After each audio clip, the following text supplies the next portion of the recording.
A tsunami hitting major cities on or near the Mediterranean Sea and in the northeastern part of the Atlantic Ocean is not a matter of if, but when. It is scary and surreal to think that places like Cannes or Barcelona could suddenly get slammed by a huge wave, but the fact is, European coastlines are in active tectonic areas. Only about 10% of all tsunamis worldwide happen in the Mediterranean, and there have been at least 290 tsunamis in this area since 1600 before Common Era. Despite the relatively low number, this phenomenon has caused numerous devastating disasters throughout Europe's history. Back in 1755, an estimated 8.5 magnitude earthquake with an epicenter southwest of Cape St. Vincent triggered a tsunami that destroyed most of Lisbon, the capital of Portugal. About 40 minutes after the earthquake, this massive wave just slammed into the harbor in downtown, racing up the Tagus River. The phenomenon was so fast that several people on horseback had to gallop to higher ground to avoid getting carried away. And this was just the beginning of a nightmare, with two more terrifying waves hitting Lisbon right after. A disaster like this is similar to what we see in the Pacific Ocean several times a century, but in the Atlantic, it's very rare. This type of major tsunami is expected to happen every 3 to 5 centuries, but now it could happen tomorrow. Marseille in France, Chipion in Spain, and other cities are on the list of important locations that could be flooded soon, with a roughly 100% chance of being hit by a tsunami in the next 30 years. Statistics show that the wave will probably be more than 3 feet high. I know, it doesn't sound like much, especially since when we think about tsunamis, we imagine terrifyingly tall waves, like the one that hit Lituya Bay in Alaska. In that case, the wave was over 1,700 feet tall. But we must remember that even waves only 19 inches high can be dangerous to swimmers, because it's not the height of the tsunami that matters, but also the flow and movement of the water. Not to mention the flooding, which can damage beaches, harbors, and streets. If the coastline has a small harbor and the waterfront is exceptionally low, like Cannes, this natural disaster might be much more dangerous. Tsunamis around 6 feet high can lift cars off the ground, while smaller waves can create walls of water traveling at 40 miles per hour. Plus, there are these smaller events that might not wreck everything, but still can cost a ton of money. For example, large sandbars that move around on the ocean floor, like sand dunes shifting in deserts. They can mess up pipelines or deep-sea cables for internet and communications, and that ends up costing businesses and governments millions of dollars. That's why organizations like UNESCO are worried about the possibility of a dangerous tsunami hitting Europe soon. So they're doing everything they can to prevent apocalyptic scenarios, like what happened in 2004 when an earthquake off the coast of Sumatra, Indonesia, caused waves over 100 feet high in coastal communities, resulting in over 200,000 lives lost. And let's not forget about 2011, when an earthquake off the coast of Tohoku, Japan, triggered a tsunami that reached about 6 miles inland and caused a major nuclear accident at a power station along the coast. Over 16,000 people lost their lives in that tragedy, and the event resulted in billions of dollars in infrastructure damage. These disasters were huge wake-up calls, and we've come a long way since 2004. We're much safer today, largely because the tsunami warning system is highly effective at quickly detecting this dangerous situation. Unlike many other natural phenomena, a tsunami can be anticipated. We may only have a few minutes to act, but if we all know what to do, many lives can be saved. And in most parts of the world, sirens are commonly used to alert people to tsunamis. To sound the siren as early as possible, initial tsunami alerts usually rely only on seismic data. First, specialists receive information about an earthquake. Seismic waves travel about 100 times faster than tsunamis, so they have enough time to analyze the data and see if the earthquake might have generated a tsunami and whether they should issue an initial tsunami alert. At U.S. warning centers, for example, scientists typically issue initial alerts within 5 minutes of an earthquake. If a tsunami is suspected, these alerts may also include information about wave arrival times, recommended actions, and potential impacts. But sounding the alarm is not enough. To save lives, coastal communities also need to be trained to respond fast and in the best way possible. That's why UNESCO produced this program called Tsunami Ready, aiming to train people living in coastal areas at risk on how to act in case of a tsunami event by the year 2030. The idea is to help communities stay safe by teaching them how to protect their livelihoods and safeguard their homes. Being recognized as Tsunami Ready by UNESCO doesn't mean a community is tsunami-proof, of course. It's more like a recognition that they have adopted all possible measures to mitigate tsunami risks. So authorities are helping communities to prepare themselves by installing evacuation signs, establishing security procedures, and creating plans to warn tourists. Like Spain, which distributed tsunami warning signs along the entire coastline, as well as signs showing evacuation routes to higher ground. And Spain better be prepared. I mean, only 7 tsunamis have hit the country since the year 365, so it's difficult to predict the effects of such an event. But they could be devastating, considering that Spanish coastal areas are so economically important. There's also a danger zone in the Averroes Fault beneath the Barents Sea. If an earthquake happens at this point, people will have only 21 minutes to escape a tsunami. UNESCO has also established 12 tsunami warning centers, which cover Europe as well. This initiative involves 5 centers located in the Mediterranean and Northeast Atlantic regions. These centers can save thousands of lives because they monitor ocean disturbances 24/7. Then, after analyzing the threat, they send out messages based on the event's potential to cause a tsunami. The intensity scale ranges from no effect to completely devastating. And by that, they understand that nearly all brick buildings could be demolished by waves, and even the most reinforced concrete structures could suffer heavy damage. Now, so far, we have mostly talked about tsunamis caused by earthquakes along converging tectonic plate boundaries. In fact, earthquakes have accounted for over 80% of tsunamis since 1900.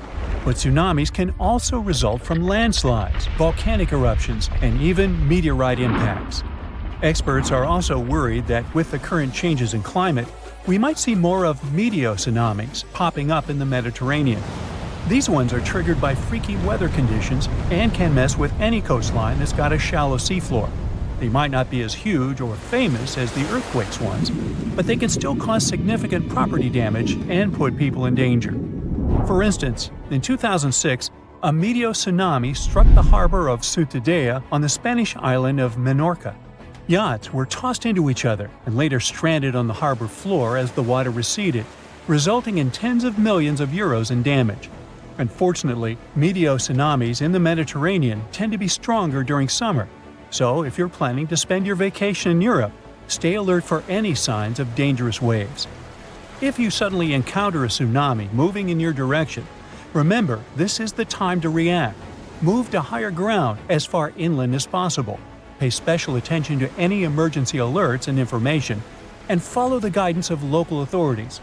Most importantly, do not wait around taking photos. Leave the area as soon as you notice any signs of this danger event, or if you hear an official tsunami warning. Hey, stay safe. In November 2020, a wave the height of a 4-story building was recorded off the coast of Vancouver Island, Canada. The team at Marine Labs, the company that operates the buoy that got caught in it, couldn't believe the data they saw. Everything was normal, then, unexpectedly, a vast force came, pulled the buoy down, and then sent it up to a peak before taking it even deeper. The probability for such a huge wave to form is once in 1,300 years, so they had to be sure it wasn't a technical mistake. Marine Labs sent the data to a rogue wave scientist at the University of Vancouver. They analyzed and validated the findings and shared them in February 2022. The wave officially became the most extreme rogue wave ever officially recorded, as it was 3 times the height of waves around it. Luckily, this giant didn't leave any damage, as it happened too far offshore. Year's Day. It reached a height of 84 feet. The waves surrounding it were twice as small. The rig was built to withstand waves up to 64 feet tall and had the most advanced sensors for its time. It became a sensation in the scientific world because it wasn't like any other type of wave they'd studied before. So they gave rogue waves an official definition. It's a wave more than twice as tall as others around it. These bad boys, also known as freak waves, monster waves, and episodic waves, can pop up lightning fast in a stormy sea or show up out of nowhere in calm waters. They have steep sides and a deep trough below, and look like a wall of water rising out of the sea. They're so intense that they can even swallow up rescue helicopters just trying to do their job. Rogue waves aren't the same as tsunamis. Tsunamis happen when there's a big shift in water, like an earthquake, volcanic eruption, or landslide. They mess with the entire water column. At sea, you might not even notice a tsunami cruising beneath you, but near the shore, as it hits shallow waters, those waves can shoot up to crazy heights. Rogue waves are formed at the surface level, although sometimes they can form deep below, and these are called rogue internal waves. Scientists and sailors singled out some statistics.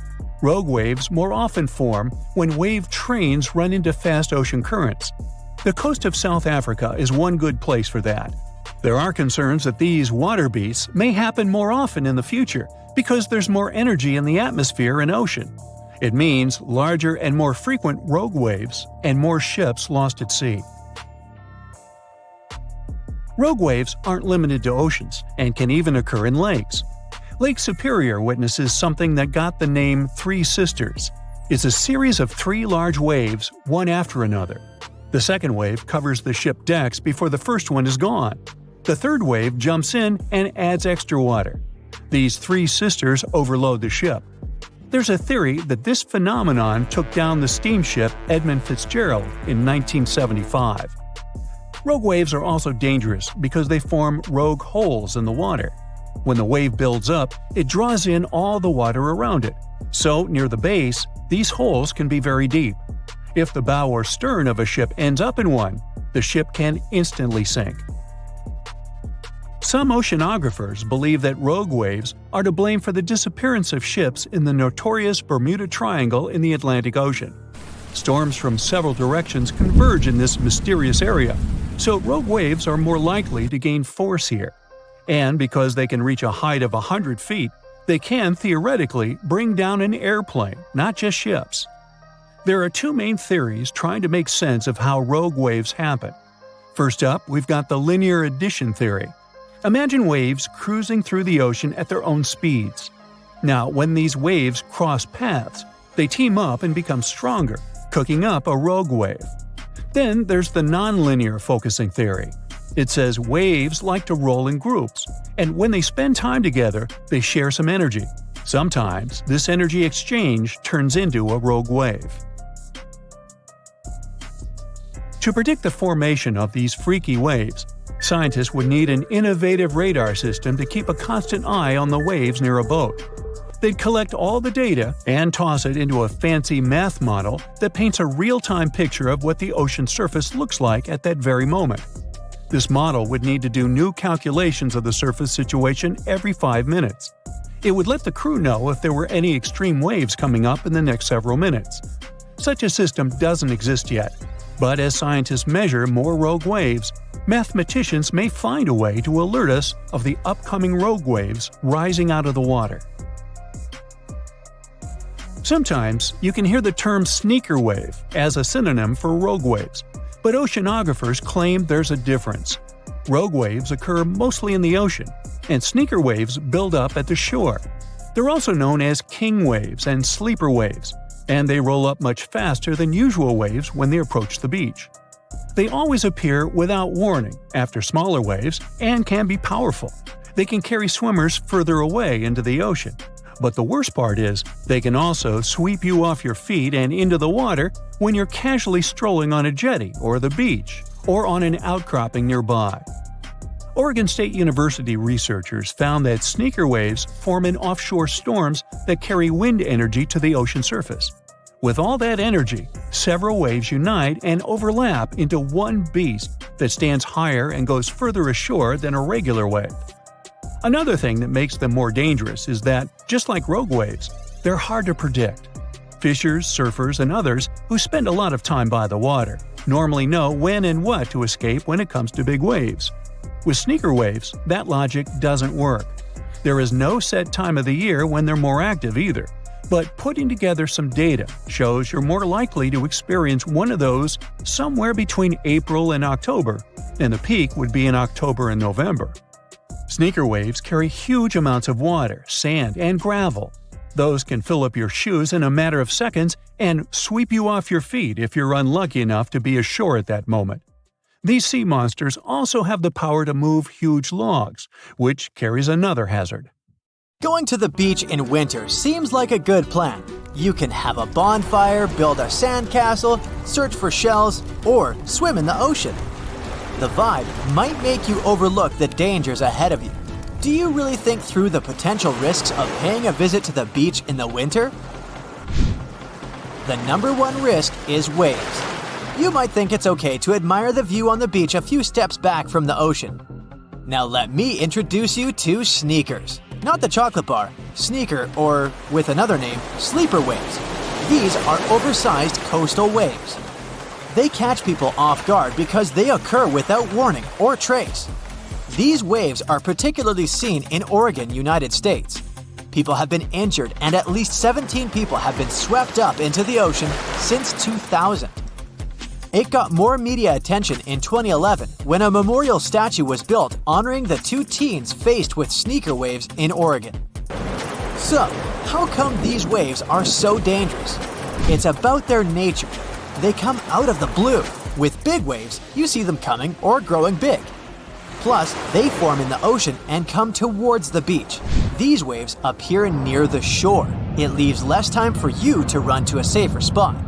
Okay, most of the time, they're not huge, as would be seen in apocalyptic movies. Yet, you can never know what nature holds.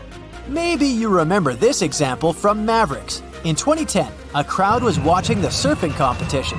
Suddenly, two large waves struck the people on the beach. It broke the seawall and injured more than 10 people. Sneaker waves don't look particularly larger than other waves until they break and quickly reach the beach. They form in a period of 10 to 20 minutes in between soft and regular-sized waves. They can surge more than 150 feet beyond the foam line. Then they reach the land with high power. Plus, they carry lots of sand and gravel with them. Sleeper waves are more commonly seen along steep coastlines compared to beaches with wider and softly sloped areas. People named these waves, not scientists. They observed what waves do. They washed up in a sneaky way. I mean, scientists didn't classify this phenomenon as a distinct sort of wave like they did with tsunamis or rogue waves. There's little scientific research made about them. Researchers say that sneaker waves form in offshore storms. These storms transfer the wind energy to the water surface. The waves carry this energy and then arrive at the beach during times of calm weather. The larger amount of energy they obtain compared to the regular waves that preceded them causes them to go higher up the coast. Imagine you go for a walk on the beach with your dog. The waves gently reach the beach. You play the throw and catch game. You don't know about sneaky waves, so you turn into an unwary beachgoer. What's the risk? Being washed into the water trapped against rocks. Since it's winter, you tend to wear heavier clothes. The sand that sneaker waves carry can quickly fill clothing and shoes, and that weighs you down. How can people enjoy the beach safely? First off, keep your distance if you're on the beach for storm watching, for instance. It might be mesmerizing to see how waves roll in over miles of ocean. The storms hit the shore, and you look at those extreme turbulent swells transform into strong 30-foot-long waves. Finding a higher spot that sees the ocean and waves might be best. Be the eagle, not the crab. Did Confucius say that? The second tip is if you're determined to storm watch, never turn your back to the ocean. Yes, eyes on the water. Lastly, be mindful of which part of the beach you're walking on. Stay away from the logs because they hold water. The water increases their weight. In the worst-case scenario, the ocean is powerful enough to roll the logs onto you. Let's assume you're hiking near the ocean. Use the designated trails because park authorities determine them as the safest roads possible. Going off-route can sound charming, but it can be dangerous for you and harmful to the ecosystem in the surrounding area. Now that you know where to walk, you can keep your eyes open about the geological stuff. Like the rocks can be slippery, erosion can rip them off. Yeah, it's better to avoid walking near bases of cliffs and bluffs. You'll never know when a natural phenomenon will occur. It might sound a little extreme, but you may want to check the tsunami evacuation routes of the area you're visiting. Tsunamis are hard to predict, but tides aren't. Tide tables are available online. This natural phenomenon looks harmless, yet it can isolate rocks from headlands and the shore. You probably don't want to find yourself with soaked wet clothes in the ocean for no reason. Climbing up onto the logs might not be the best idea either. Sure, they look heavy and sturdy when you're climbing, but even the smallest wave can take you like a leaf flying in the air. Not just logs, but also jetties are tricky. Sudden waves can make you lose your balance, and you can collapse. Let's return to the scenario where you and your dog are walking on the beach. This time your pet sees shorebirds and chases them. Birds could be there for foraging or roosting. Your dog could interrupt their chill zone. They can lose their energy reserves.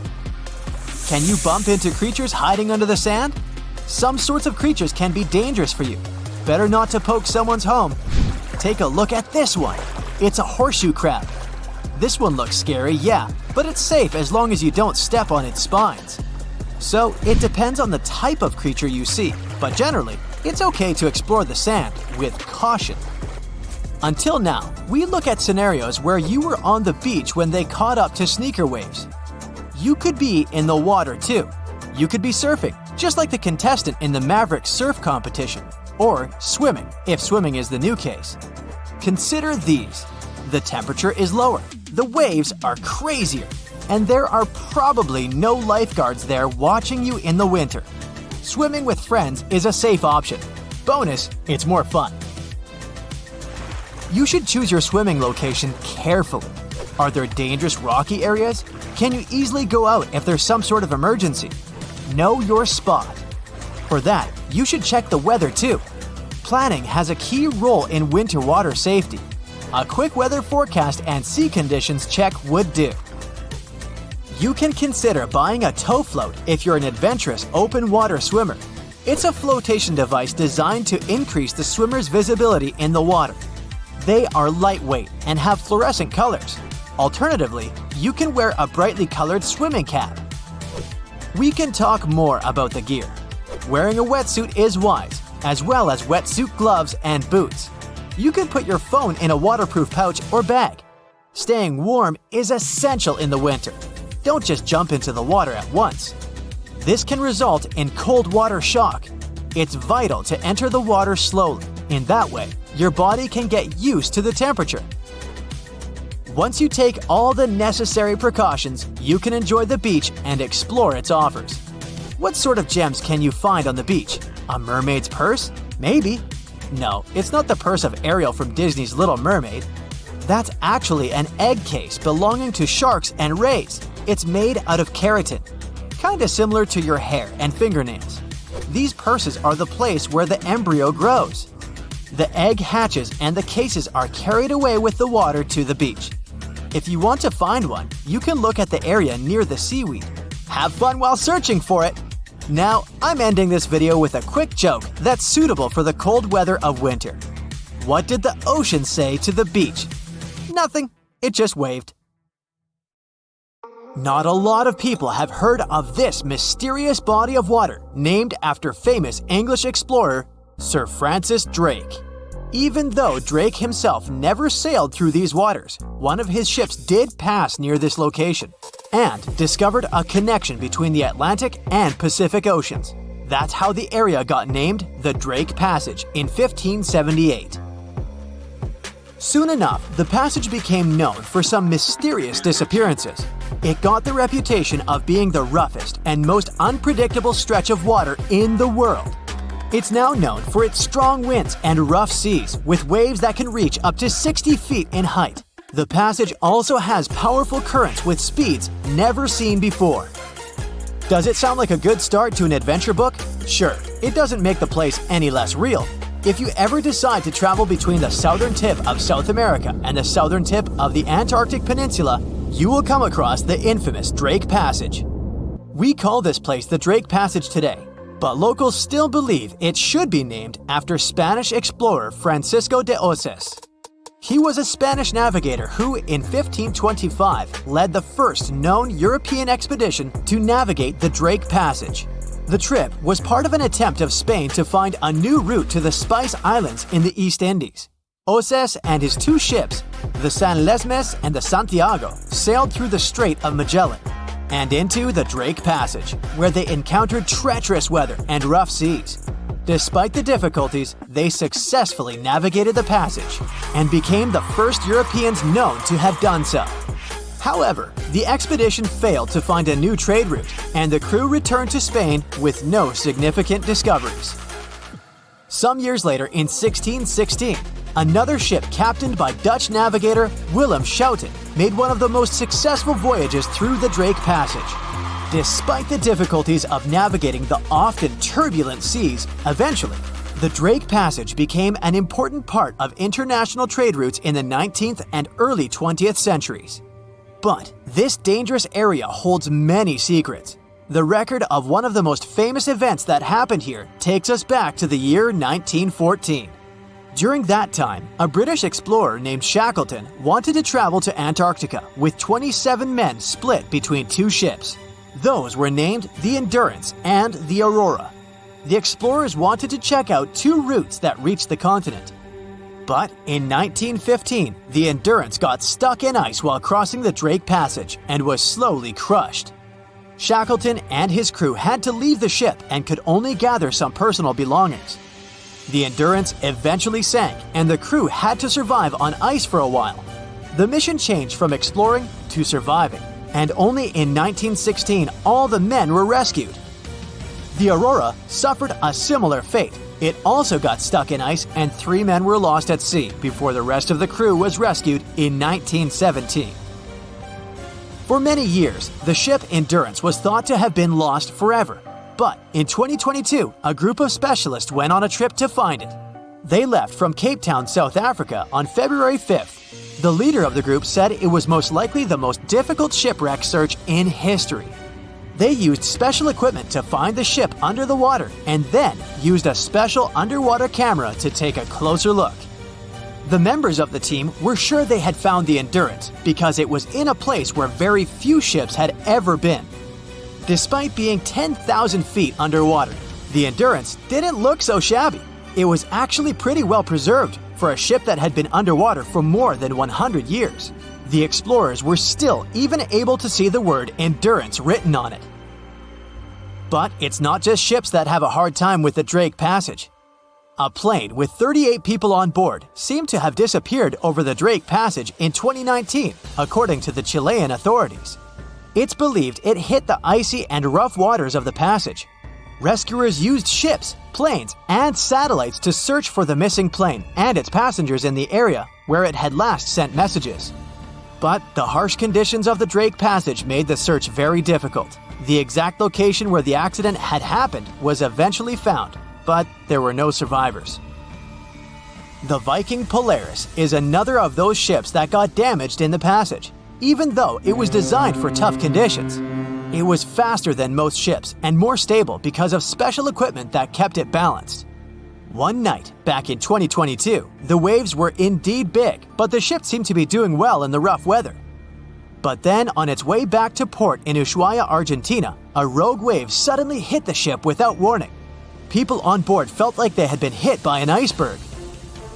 Rogue waves are much taller than other waves around them, and they're very unpredictable. Scientists still don't know exactly why they occur. When this rogue wave hit the Viking Polaris ship, it immediately broke windows on the second deck. Some people on board were hurt, but thankfully, most of them had been properly trained before boarding the ship and knew what they had to do in case of an emergency. The crew was also very good at helping the passengers. Most of them even claimed later that they would board the ship for the second time, despite such an unexpected experience. The boat eventually made it to the port without suffering further damage. What makes this region so hard to cross, though? For starters, the Drake Passage is a wide and deep area of water. It's about 500 miles wide and has a depth of 15,000 feet. Even the most experienced sailors who cross the passage every year say it can be dangerous, unpredictable, and even scary at times. And that's even considering the modern technologies we have today. The area is a mix of warm and cold temperatures, which can result in ravishing storms. Strong winds from the west push the water from the Pacific Ocean into the passage, creating waves and swells that can reach up to 30 feet or more. If accidents happen here, things can get ugly faster than anywhere else. The Drake Passage is a part of the ocean where the water is very cold and has strong currents. The bottom of the ocean there is also not stable, making it harder to find things like a plane or a ship. These days, we have modern technology that helps us feel safe, even when we're passing through rough seas.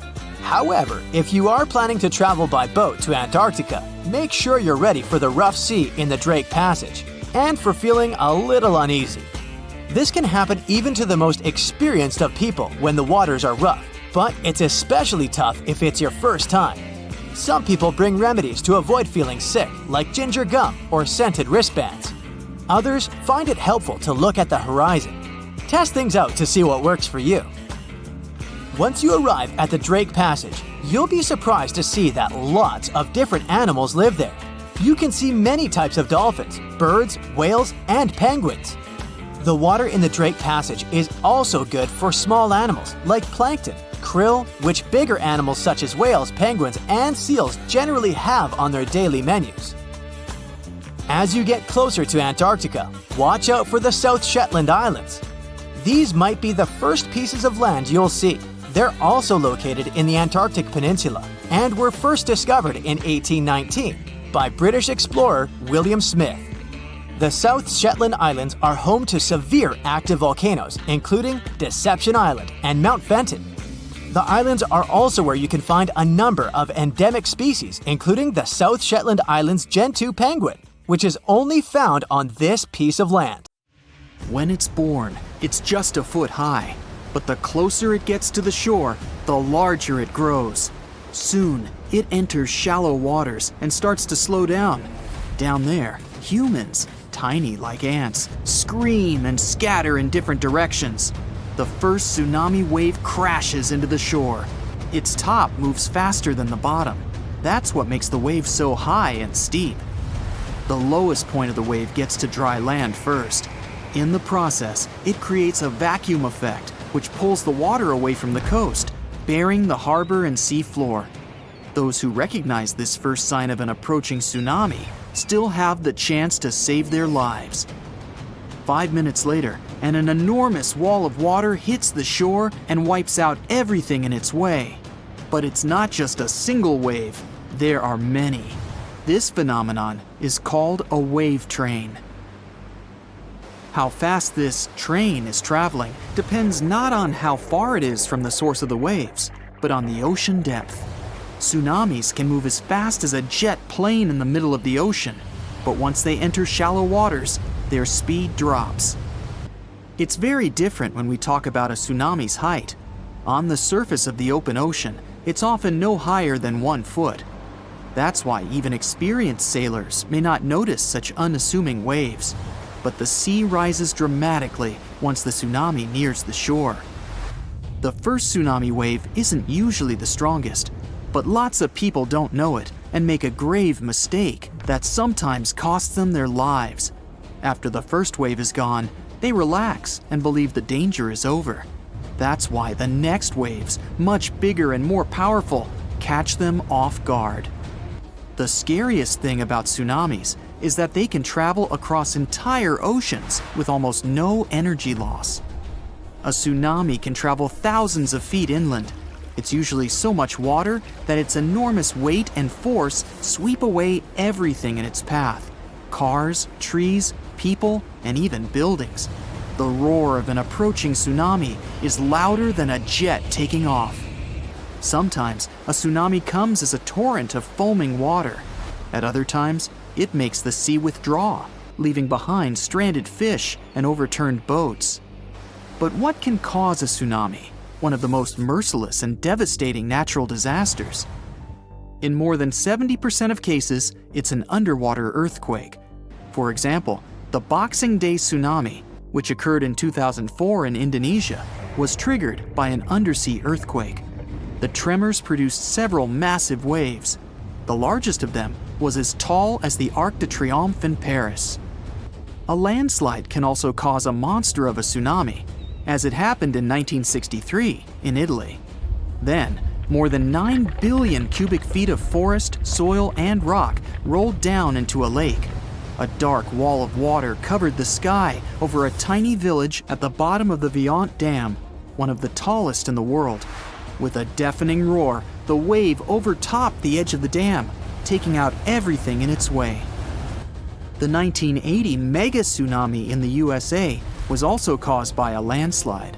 The upper 1,500 feet of Mount St. Helens collapsed after a volcanic eruption. A part of this avalanche plunged into Spirit Lake. It pushed the lake waters into a series of waves almost as tall as the Eiffel Tower. Volcanic eruptions are responsible for 5% of the world's tsunamis. For example, a terrifying tsunami that occurred in 1883 was caused by the Krakatoa volcano going off in the Sunda Strait. The eruption nearly emptied the magma crater under the volcano. The overlying seabed and land collapsed into it. This created several tsunami waves that rose higher than 130 feet above sea level. Some tsunamis are caused by meteorites crashing into our planet. That's what happened millions of years ago when an asteroid struck the Yucatan Peninsula. Yep, the same one that's thought to have wiped out the dinosaurs. It generated a mega tsunami, the largest in Earth's history. The first wave was almost twice as big as the world's tallest building, the Burj Khalifa. But most tsunamis, about 80% of them, get born in the Pacific Ocean's Ring of Fire. Why? Well, this region got its name for a reason. It witnesses tons of volcanic eruptions. The Portuguese navigator and explorer Ferdinand Magellan visited the world's largest ocean at the beginning of the 16th century. He found the waters surprisingly calm. That's why the place was called the Pacific, peaceful ocean. Little did the traveler know that it was home to the Ring of Fire. It's a 25,000-mile-long horseshoe-shaped chain of volcanoes and other seismically active spots. It starts from the southern tip of South America and goes all the way up to the North American coast and the Aleutian Islands. Then it moves down toward Japan, the Philippines, and Indonesia. After that, the chain curves back into New Guinea, covers the Southwest Pacific Islands, and ends in New Zealand. Right now, the Ring of Fire isn't actually a closed ring, but if you consider Antarctica's dormant volcanoes, you'll get the needed shape. The largest and most active volcanoes on the planet are in this region. They're Mauna Loa and Kilauea in Hawaii, Mount Fuji in Japan, Mount St. Helens in the USA, Krakatoa in Indonesia, and many others. Anyway, the volcanic chain outlines the Pacific Ocean and goes over the meeting points of many tectonic plates. The largest of them are North American, Eurasian, Caribbean, Antarctic, and others. These plates never stop moving. They collide into, slide past, and move below and above each other. This relentless activity makes volcanoes erupt. Deep ocean trenches appear seemingly out of the blue. The 7-mile-deep Mariana Trench, the world's deepest part of the ocean, is also in the Ring of Fire. It was formed when one tectonic plate was pushed under another. These days, the Nazca Ocean Plate is being forced down and under the South American Continental Plate. Unfortunately, the first plate doesn't want to go down smoothly. The process uplifts mountains and sends magma closer to the surface. When energy gets released from the molten core of our planet, tectonic plates move and scrape against each other. Pressure builds up in those areas and then produces earthquakes. Their epicenters are scattered along the areas where the tectonic plates meet. Almost 90% of all the earthquakes in the world happen in the Ring of Fire. The strongest earthquake ever recorded happened in that region. It was 9.5 out of 10 on the Richter scale. The Valdivia earthquake, also called the Great Chilean Earthquake, happened on May 22, 1960. It lasted for almost 10 minutes. The disaster affected an area the size of California. It also caused huge tsunami waves that reached the shores of Hawaii, Japan, the Philippines, Australia, and New Zealand. Experts often describe the Ring of Fire as a coincidence. When natural disasters break out on its opposite sides at the same time, they're never related. For example, in 2016, several earthquakes rocked Kyushu Island in Japan. Soon after that, Chile also experienced a powerful earthquake, 7.2 on the Richter scale. But neither of those quakes set off the other. The distance between the epicenters was around 10,000 miles. This gap was way too large for the disasters to be connected. Anyway, an undersea earthquake makes the ocean floor suddenly rise or fall at the boundary of tectonic plates. This displaces immense volumes of water and launches the waves that soon turn into a tsunami. And since earthquakes happen in the Ring of Fire more often than anywhere else on the planet, this region also sets off lots of tsunamis. By the way, even though the Pacific is the largest ocean on the planet, it might disappear in the next 300 million years. The tectonic plates are drifting, the Atlantic keeps opening, and the Pacific is closing. Incredibly slowly, but still. One day, the Americas may collide with Antarctica, which is drifting northward. After that, Asia and Australia are likely to join this new supercontinent. This process might create a new Pangaea. It was an ancient supercontinent. At those times, the only one on Earth. It started to break apart about 200 million years ago. Some geologists don't support this theory. They believe that the Atlantic or the Arctic oceans are more likely to disappear than the Pacific. An underwater earthquake opens a huge gap in the ocean floor. A large volume of water moves to fill the crack. At the same time, waves start to spread out from that point. They're just a foot high at first, but the closer they get to shore, the larger they become. When the waves reach shallow waters, they start to slow down. Their lower parts get to dry land first. This creates a vacuum effect that pulls the water away from the coast. The harbor and seafloor are visible now. And then, an enormous wall of water hits the shore. It wipes out everything in its path. Several minutes later, more waves usually arrive. Or it can be a landslide happening near a large body of water. Enormous amounts of forest, soil, and rock roll down into a lake or ocean, producing huge tsunami waves. Volcanic eruptions are responsible for 5% of the world's tsunamis. They can move great volumes of water and generate really big waves. Some tsunamis are caused by meteorites striking into our planet. If one of these red-hot space visitors strikes the ocean, the force of this collision displaces enough water to produce an extremely powerful tsunami. When a tsunami starts, its waves are usually just 1 foot high. That's what a small wave looks like. It comes up to the waist of the average person. Surfers call such rather big waves double overhead. The largest earthquake ever recorded happened near the coast of southern Chile. It triggered a tsunami that reached Hawaii, Japan, and the Philippines. The tsunami's largest wave was as tall as a 5-story building. The largest wave ever surfed was half as tall as the Arc de Triomphe in Paris. Garrett McNamara set this record in 2011 in Nazaré, Portugal. In 1995, scientists proved the existence of rogue waves, sudden unexpected swells. On that day, they saw an 84-foot wave. It was taller than the world's largest passenger plane Airbus A380. The giant was surrounded by smaller 20-foot waves. Tohoku tsunami waves in 2011 were generated by the strongest earthquake in Japan's recorded history. The highest wave was almost half as tall as the Brooklyn Bridge. Krakatoa's volcanic eruption in 1883 produced the loudest sound ever heard on the surface of the planet. The highest tsunami wave the eruption formed was as tall as the Statue of Liberty. April Fool's Day tsunami in 1946 was triggered by a powerful earthquake near Alaska. The tsunami's highest wave was a bit taller than the Colosseum in Rome. The Boxing Day tsunami started in the Indian Ocean in 2004. It was caused by a powerful undersea earthquake. Its tremors produced a series of tsunami waves. The largest of them almost reached the height of the Leaning Tower of Pisa. One of the most disastrous landslides hit Lodalen Valley in Norway in 1936. An enormous piece of rock, almost twice as large as the Eiffel Tower, broke loose and hurtled into Lofoten Lake. This caused an enormous tsunami wave. It was almost as tall as the Taj Mahal in India. 2017 Greenland megatsunami was triggered by a massive landslide at one of the fjords. The waves that flooded the shore reached the height of Big Ben. A powerful volcanic eruption caused a landslide from a 4,000-year-old lava dome. This set off Unsen volcano megatsunami. The largest wave was half as tall as the Space Needle in Seattle.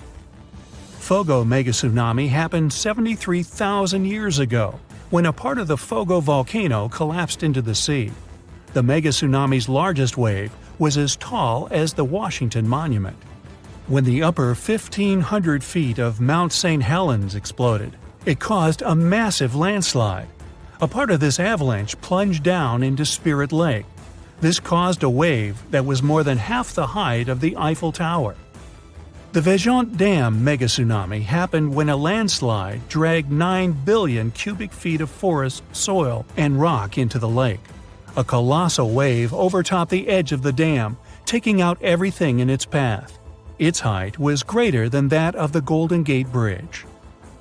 A landslide in Lituya Bay in Alaska formed a megawave, one of the largest ever recorded. The megatsunami surged over the headland, washing away trees, plants, and soil down to bedrock. The wave reached more than half the height of the Burj Khalifa, the tallest construction in the world. A third of the East Molokai volcano in Hawaii caved in and collapsed into the Pacific Ocean. This created a tsunami the size of the second tallest building in the world, Shanghai Tower. A tsunami can travel unnoticed in the deep waters at the speed of 500 miles per hour, crossing an ocean in less than a day. When it approaches land, a tsunami will slow to about 20 miles an hour and begin to grow in height. Most of these waves are less than 10 feet high when they hit land, but they can reach more than 100 feet high, about 2 times as tall as the Hollywood sign. When a tsunami comes ashore, areas less than 25 feet above sea level and within a mile of the sea are in the greatest danger. But sometimes, tsunamis can go 10 miles inland. If you're by the coast and feel a strong earthquake, especially one that lasts for more than 20 seconds, that could be a major red flag that a tsunami is on the way. Keep an eye out for sudden changes in the sea level. If the water suddenly recedes way further back than usual, exposing normally submerged areas, that's a sign that a tsunami might be on its way. Plus, if you hear a roaring sound coming from the ocean, like a freight train or a jet engine, that's another ominous sign. And pay attention to any unusual animal behavior. Animals have been known to sense danger before humans did, so if you see birds or marine life acting strangely, it's time to take notice. If you receive an official tsunami warning from authorities, whether through sirens, radio, TV, or mobile alerts, don't ignore it. Take immediate action. If you're in a tsunami-prone zone and experience an earthquake, don't even wait for official warnings. As soon as it's safe to move after the shaking stops, head to the nearest elevated area promptly to ensure your safety. Practice evacuation routes before a real disaster. You might have to follow this route at night and in terrible weather. If you know it well, you'll need to do less thinking in an emergency, which can be life-saving. Talk about tsunamis with all your family members. Everyone should know what to do to minimize fear and win some precious time. Don't store your important papers and valuables in low-lying areas. Floodwaters can go really high during a tsunami, so put your documents in waterproof containers on higher ground. After an earthquake, bridges and roads often get damaged or become blocked. Not to get trapped in a car in a potentially hazardous location, walk or run towards safety. Never go down to the shore to watch for a tsunami. If you can see the wave, it means you're too close to outrun it. Most tsunami-prone areas have signs indicating evacuation routes. Look out for white and blue signs marked Tsunami Evacuation Route. or similar instructions to guide you inland and away from danger zones. In urgent situations where evacuation isn't possible, seek refuge on the 3rd floor or higher in a sturdy building. Even better, aim to reach the rooftop of the tallest and most robust structure nearby. It's better than being exposed. A tsunami is not a single wave, but a series of waves with massive amounts of water that can flood for hours. The first wave may not even be the largest. So, remain on high ground, away from the coast until you receive an all clear from the authorities. You're really unlikely to survive a tsunami in a basement below ground level. As it passes over, everything in its wake gets submerged temporarily until the water recedes back to the sea. If you're in a basement during a tsunami, you might get crushed by collapsing buildings or swirling debris. Unless the basement is exceptionally sturdy, waterproof, and equipped with sufficient air supply, it's not a safe option for shelter. If you happen to be out at sea when a tsunami warning is issued for your area, stay put and avoid returning to port immediately. Tsunamis can sneak up on you with rapid water level changes and dangerous currents in harbors and ports, making them unsafe. In large harbors and ports, authorities take charge during tsunami alerts and direct vessel movements for safety. It's important to stay in touch with these authorities and follow any instructions they give regarding moving your vessel. For smaller ports without such organized control, it's a better idea to carefully relocate your boat to deeper waters. If you have a small boat, the best you can do is leave your vessel at the pier and seek higher ground yourself. If a tsunami gets you in the water, find something sturdy like a tree, a door, or a life raft. Grab onto it tightly while you get carried by the waves. Try your best not to swallow any of the water. Tsunamis can pick up chemicals and waste, which won't do you any good. People in life jackets have a higher chance of survival because they will remain on the surface of tsunami waves and can breathe normally. Tsunami waves aren't like ordinary waves, so they aren't suitable for surfing. Tsunamis don't have a face to ride. They're more similar to tides as they rush in and out. They're much larger, faster, and more powerful. So, trying to surf them is not only dangerous but also illegal in many countries. Because tsunamis come from underwater disturbances, like earthquakes, they're even dangerous for submarines. Despite submarines' robust design to withstand underwater pressure, the force of tsunamis can cause damage. Tsunamis also generate strong currents that can mess up a submarine's ability to navigate effectively. In cases of severe tsunamis, submarines may get hull damage, threatening their buoyancy and integrity. Such scenarios can lead to submarines sinking or being carried away by the waves. That's why submarines operating in tsunami-prone areas must be extra careful and equipped to respond swiftly if this sea monster strikes. Scientists still can't predict tsunamis, but they can use their expertise in seismology and historical tsunami data to identify earthquakes likely to trigger tsunamis and issue warnings. They gather crucial data from seismic and water level networks worldwide, which enables them to swiftly assess earthquake characteristics such as magnitude, location, and depth. Utilizing this information, they determine whether an earthquake has the potential to generate a tsunami and decide on issuing tsunami advisories. For regions like the US and Canada, warning center scientists can typically issue preliminary messages within 5 minutes of an earthquake. These messages include alert levels, earthquake details, threat evaluations, anticipated wave arrival times, recommended actions, and potential impacts. On the 26th of December 2004, early in the morning, an enormous earthquake shook up the ocean floor near the Indonesian island of Sumatra. This seismic event unleashed a monstrous series of waves, tsunamis, that spread out across the Indian Ocean, reaching as far as East Africa over the next 7 hours. These waves were towering walls of water, some reaching a height of over 30 feet. When they slammed into the coastlines of countries like Indonesia, Sri Lanka, India, Maldives, and Thailand, the devastation was catastrophic. Over 200,000 people lost their lives in this most devastating tsunami on record. And it wasn't just the immediate impact. Long-term consequences hit hard too. Villages, resorts, farmlands, and fishing areas were destroyed or submerged in salt water along with debris.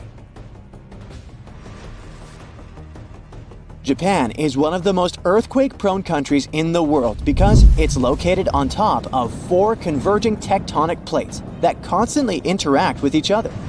After a terrible tsunami in 2011, the country started a colossal project dubbed the Great Wall of Japan. With a jaw-dropping price tag of around $13 billion, this wall goes from the north to the south of the country. The goal is to safeguard coastal towns from future tsunamis, buying its people precious time to save themselves. Some locals worry that this towering structure will sever their deep-rooted ties with the sea. They fear losing touch with the ocean's rhythms and cues, which are crucial for spotting upcoming disasters. But for many coastal towns, the wall is a lifeline, giving them hope for rebuilding shattered lives post-disaster.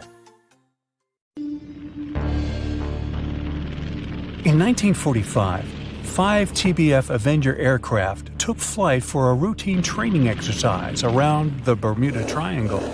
In the middle of the exercise, the planes were struck by intense rain and heavy winds, despite the clear weather forecast. The pilots became extremely disoriented and radioed the base to report that their navigational equipment had stopped working.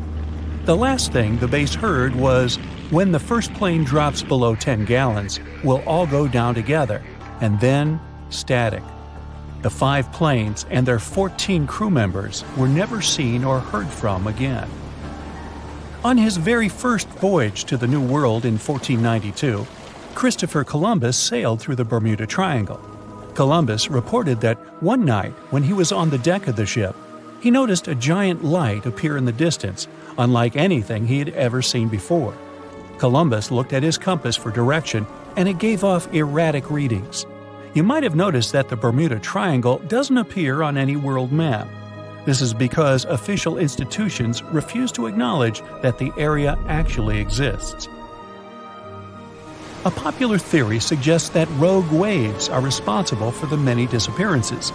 Rogue waves are called extreme storm waves by scientists. They occur when different weather patterns take place at the same time and cause large unexpected waves. Witnesses say that the waves look like giant walls of water. These waves could explain why ships go down fast and without leaving any trace. The Bermuda Triangle is home to some pretty intense and unexpected weather. Storms build up quickly and unexpectedly, then disappear soon after. If you blink, you might miss it. This could explain why few distress signals are issued. Pilots and sailors never saw the weather coming. No one knows exactly how many ships and planes have disappeared in the Bermuda Triangle. The rough estimate is 50 ships and 20 planes. Most of the time, the disappearances had no explanation and no wreckage has ever been left behind. Another bizarre theory trying to solve the Bermuda Triangle mystery comes from Charlie Berlitz. He insists that the area is home to the lost city of Atlantis. The missing ships and planes and malfunctioning equipment, according to him, were all caused by rays of energy let out by the special energy crystals that power Atlantis. While this sounds silly, Berlitz's theory was convincing enough that over 20 million people bought his book worldwide. In the year 1800, a large sailing vessel called the USS Pickering departed from the U.S. on its way to the West Indies. The ship sailed into the Bermuda Triangle along with its 90-man crew and was never heard from again. The USS Pickering was the first ever confirmed ship to vanish in the Bermuda Triangle.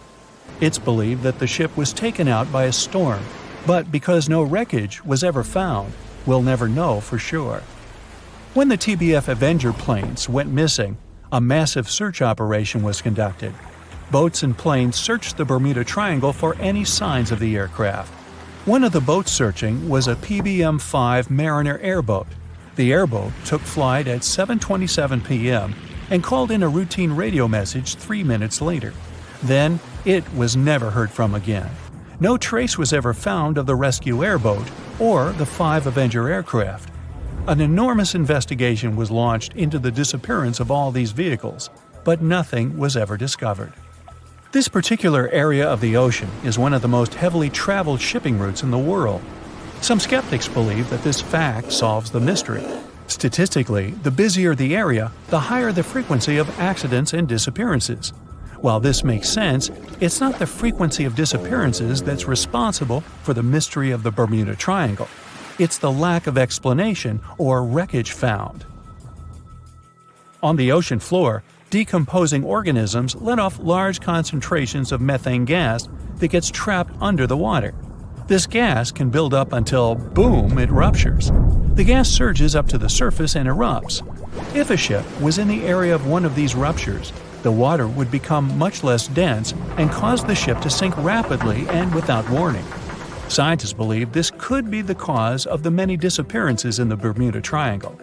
While this theory makes a lot of sense, it doesn't seem too likely. The U.S. Geological Survey has stated that no large releases of gas are believed to have occurred in this area for the past 15,000 years. The ocean floor is made of rocks containing a lot of magnetite. It's more like iron. Magnetic fields react to high concentrations of magnetite on the ocean floor, which may start a sort of conflict between the two. It can often lead to various weather anomalies and, as a result, navigation issues. And, naturally, any changes in the ocean floor or the Earth's magnetic fields influence the Bermuda Triangle a lot. Since the magnetic field is constantly moving, it might be also taking the Bermuda Triangle with it. Now that people know where the triangle is, it's easy to avoid it. It supposedly moves eastward together with the magnetic poles. But scientists still can't answer where exactly it will be in a couple of years. Some people blame all the disasters on the extraterrestrial paranormal activity. Others suppose it's all about raging natural phenomena. There's another triangle in Lake Michigan. Just like the one near Bermuda, the Michigan Triangle got its shady reputation for some disappearances. The first recorded one dates back to 1679. A large vessel, one of the largest of that time, set out on an expedition. Yet once it got in the sinister triangle, it never came back. Much later, an aircraft disappeared in this triangle. The skies are usually very clear there, but back in 1883, some people witnessed abnormal things in the area. Some claim to have seen large blocks of ice falling from the skies, and the crew even managed to save one as hard proof. Meanwhile, the Pacific Ocean Mystery Area is another sinister triangle. Off the south coast of Japan, not far away from Tokyo, there's a sea where plenty of ships met their doom, disappearing without a trace in these waters. They call it the Devil's Triangle. Some scientists believe the cause of anomalies is the environmental changes. Also, there's a really high concentration of methane hydrates on the bottom of the ocean in the Pacific Triangle area. You're deviating from your original course and sailing in the wrong direction. There's the Caribbean Sea near the triangle, peppered with small islands. The seafloor here isn't deep. The ship can get in shallow waters. And now the ship is stuck on a shoal, and you have no idea where you are. If this were the 21st century, the ship's captain would be able to reach the shore using GPS and other modern navigation. But the most interesting thing is that the compass would work correctly this time, since the magnetic North Pole hasn't already coincided with the true one for a long time in the territory of the Bermuda Triangle. The agonic line is somewhere far away from here. There are no problems with navigation now, but for some reason, this is where ships disappear. In fact, not just here. Throughout the Atlantic Ocean, there are places where many more ships were gone. The Bermuda Triangle is not even in the top 10 of such places. One of the main reasons why many ships are lost here is that one of the most popular shipping routes in the Atlantic passes through the Bermuda Triangle. And the more ships in one place, the more shipwrecks. Simple probability. Then, it just starts getting weird. Other theories say that there's a space-time rift in this region. Ships and planes fall into this rift and end up in the past or the future. But for some reason, there's not a single proof of this myth. There's no reason to think that the rift is hidden somewhere here. The base of an extraterrestrial civilization is located in the Bermuda Triangle. Visitors from other galaxies steal sea vessels along with the crew, so no one finds the wreckage of the ships. This is also a popular myth that has no scientific justification. The Kraken lives somewhere in the triangle. It's a huge squid that sinks ships and also is a legend that sailors tell each other. However, gigantic squids live in the depths of the ocean. They can grow to the size of half a train car, but no cases have ever been recorded where they sunk a large vessel. And in the area of the Bermuda Triangle, they have never ever been seen. People in the past didn't know about the existence of these creatures, so when they saw them for the first time, they described them as huge, terrible monsters. Giant squids are some of the most elusive creatures on Earth, and scientists had to use sonar equipment to find them. They don't like to leave the dark depths and are likely to be afraid of the sound of any ship. So, that should squash the squid as a suspect. Imagine you're surfing a perfect wave, and then it suddenly freezes. Well, it sure sounds creepy, but couldn't possibly happen in real life, right? Wrong. You can see mind-blowing frozen waves in Antarctica. These waves occur when the ice gets compressed, and the ever-increasing pressure squeezes the air bubbles out. As for the beautiful blue color, it's the result of ice melting and refreezing. When the summer begins, an ordinary-looking river in Colombia transforms into a liquid rainbow. Caño Cristales, also known as the most beautiful river in the world, sparkles in 5 colors: red, black, green, blue, and yellow. It only looks like this for 6 months of the year because the aquatic plant that gives it the bright hues needs the right water level and amount of sunshine to use its magic. Australia is home to a unique horizontal waterfall on the coast of the Kimberley region. It's really just a fast tidal flow moving through 2 narrow-aligned rocks. The tides can rise 30 feet. The falls reverse whenever the tide changes. Also down under is the biggest single rock in the world. It's so big that it even looks like a large hill. It has a circumference of 6 miles and is 1,150 feet high.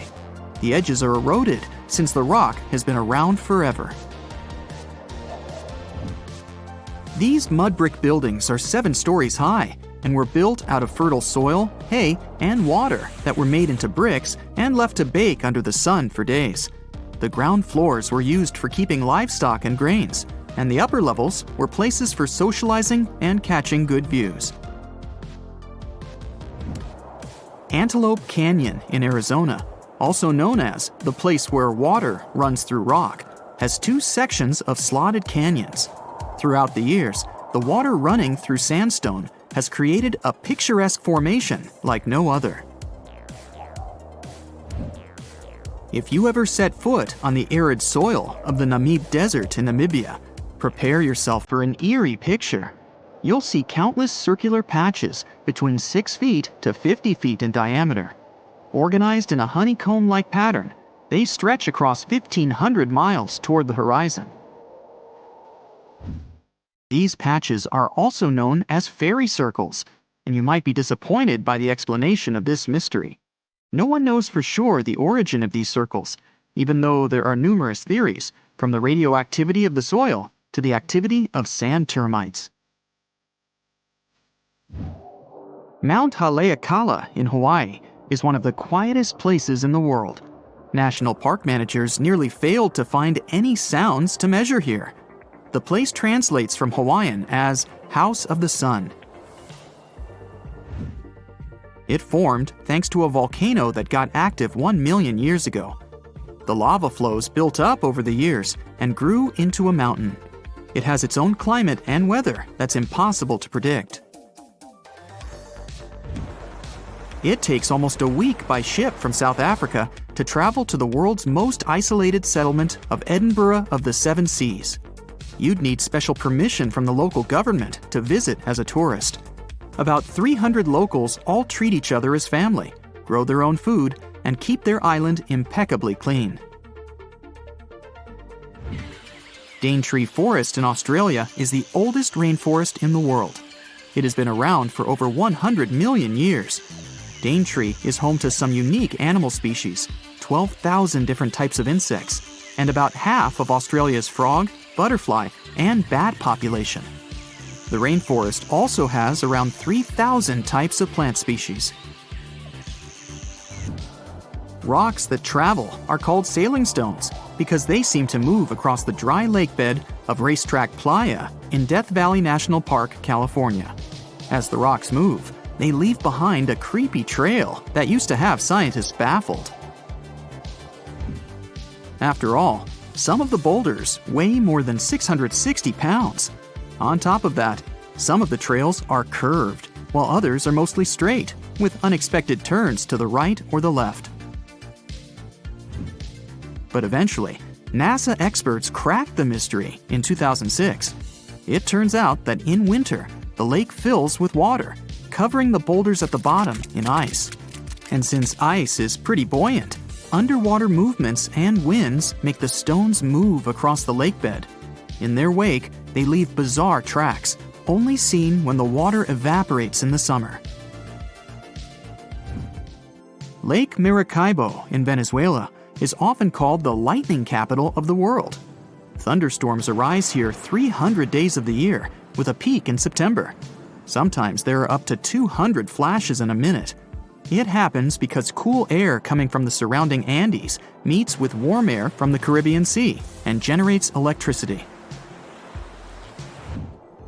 Some places on Earth have less gravity than others. Canada's Hudson Bay, for example, used to be covered by a super thick and heavy glacier during the last ice age.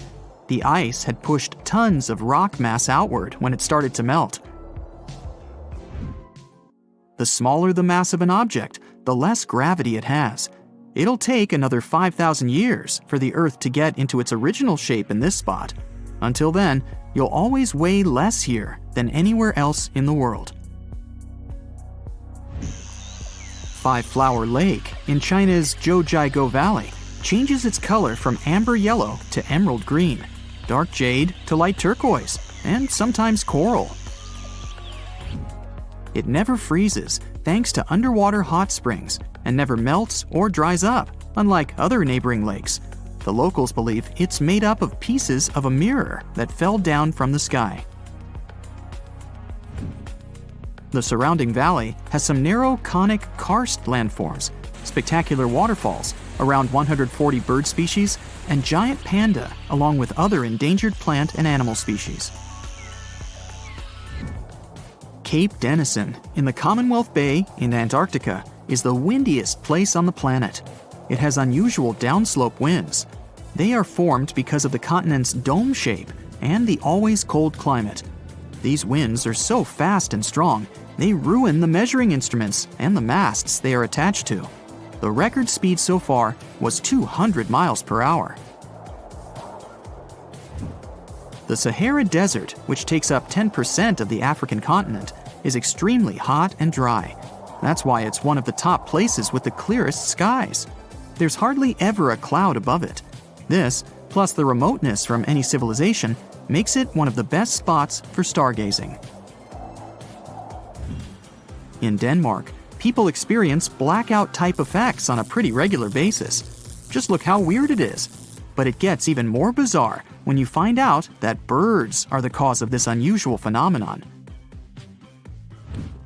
Every spring and fall, millions of starlings begin their annual migration from Sweden, Finland, and Norway toward Britain, Belgium, and France. Denmark is the lucky place where you can observe Sort Sol, the Danish name for black sun. The birds travel in large flocks, which makes it easier to exchange information and stay warm. Before the birds land, they perform movements that look like dancing, but in fact, they are making different formations in an attempt to shoo predators away. And although the birds fly in highly synchronized patterns, people think that the huge flock changes its shape chaotically. The dark sun lasts only 20 minutes during sunset, and you have to be either fast or lucky to see this phenomenon. The secret of the cotton candy color of Pink Sand Beach in Barbuda is the crushed corals on it and tiny single-celled red organisms living beneath them. You can see that famous shade when the waves are strong enough to wash that mix ashore. The secret of impeccable cleanliness of this place is that it has no public facilities and is less crowded than other Caribbean islands. It took thousands of years to form Picaninny Ponds in Australia. This whole time, underground freshwater was slowly moving to the surface through limestone. It formed a large underwater cavern with white limestone walls. You'd need a special permit to dive here, and it's definitely worth it.